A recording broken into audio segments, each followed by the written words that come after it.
DJ name is DJ Kid Quick from South Jamaica, Queens.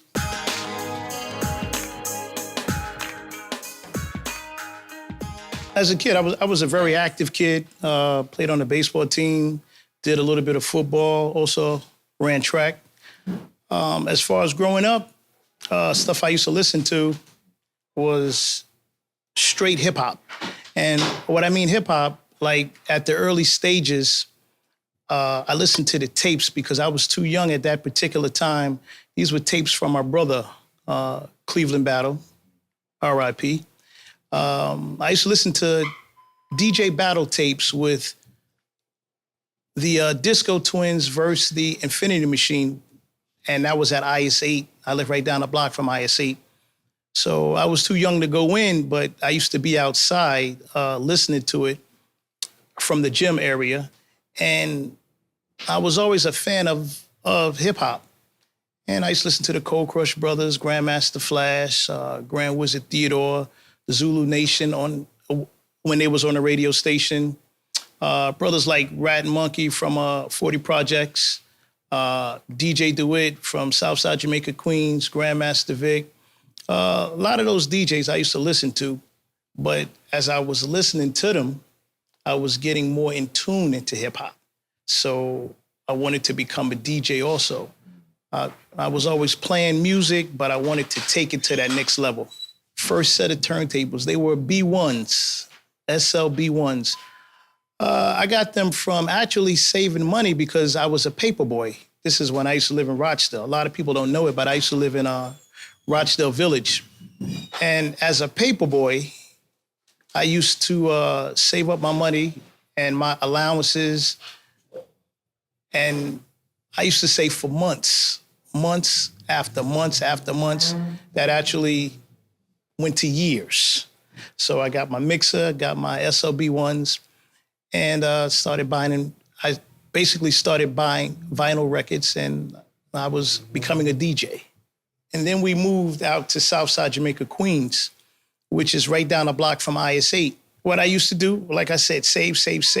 I didn't just come out, outside with the B1s. I basically waited until I accumulated enough money to get a complete sound system.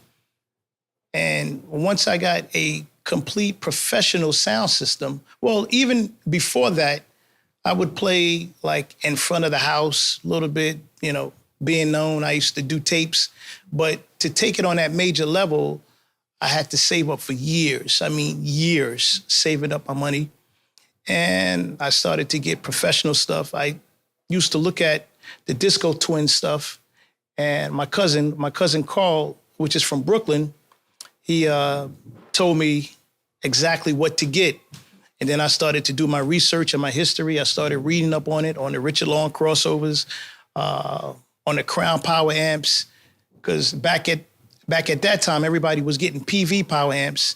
And to me, PV power amps is for like a guitar setup. So I got the Crown Power amps, and I started to take it to a whole nother level, getting my speakers and changing the speakers, changing the woofers and putting in Gauss, and then putting in Celestion woofers. And I just started to take it to a whole nother level, and with the JBL speakers too. So my sound was complete then, it's complete now, and I have the cleanest sound in your town. We would go to the neighborhood community centers. We also would actually rent out Rochdale Community Center like maybe once every other month. And us doing that, we got so known and we got so popular, they used to call us the Battle Boys. Even though my last name is Battle, but they used to call us the Battle Boys. And we just used to go around from Brooklyn to Queens to Manhattan, wherever the money was right, we would come with our sound and we would play, and we really got known like that. So people thought we were twins because we were both like the same height, but we would just do our thing, and we would always show the love. So, to me, that's what hip hop is really about, showing that love. We used to practice in the basement, and for my moms or my pops to actually get a chance, like when they would call us in the basement, my mother would scream a lot, like Cedric, cut it down, this, that, and the other. We wouldn't hear it because the music was so loud. And the way that she basically contacted us was she had to flicker the light switch. And that means to either cut it down or to cut it off. But they were very, very supportive, my mother and my father. And to be honest with you, I think I started to get an ear for music back when I was young is because my father used to play music. Well, he didn't play it on a DJ level. He played it like he would have people come over and he would play music. So I used to see how people gravitate to that. And that basically got me liking music as well. But what I like most about it is when people come together and they have a good time. When you're playing music, you can take them on a journey. You can dig. See, back in the days, we used to call it digging in the crates. We used to dig in the crates for the records, but now, you know, we have Serato, we have other different type of avenues to actually play music, but most of the DJs have Serato. So it's still digging, but it's digging to a whole different type of degree. But what I like to see is I like to see people happy, having a good time, people mingling, people dancing, and people showing love. That's what I like to see. When I DJ, I like to party. But since my name is DJ Kid Quick, everybody likes to see me get quick. They like to see a DJ show right away. The way I do it, I like to play the old school, play a little bit of the new school, bring it back and forth. I like to get the people on the dance floor, get the crowd really, really hyped. And then when it's time to do the DJ show, then I'll put in like a 5 or like a 10-minute DJ show. I was basically known for the tricks. I used to do a lot of tricks. I used to spin with the basketballs, spin behind my back, cut with my mouth. All of those tricks I used to do. And it used to get the people excited. And to me, it basically put me in a whole nother stage because a lot of DJs can DJ, but they don't do the tricks. They're not quick. It's just certain things as a DJ, you have to be complete. To be complete is good to have it all. You don't have to express it all, but it's good to have it all.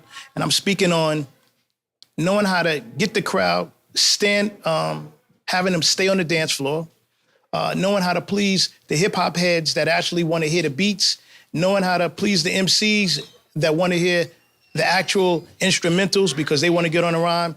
And then knowing how to take care of the people that are older, you got to know how to fade it down where you can have them come together and, you know, mingle and have some like some slow dancing going on too. So when I play, I like to try to be complete as a DJ.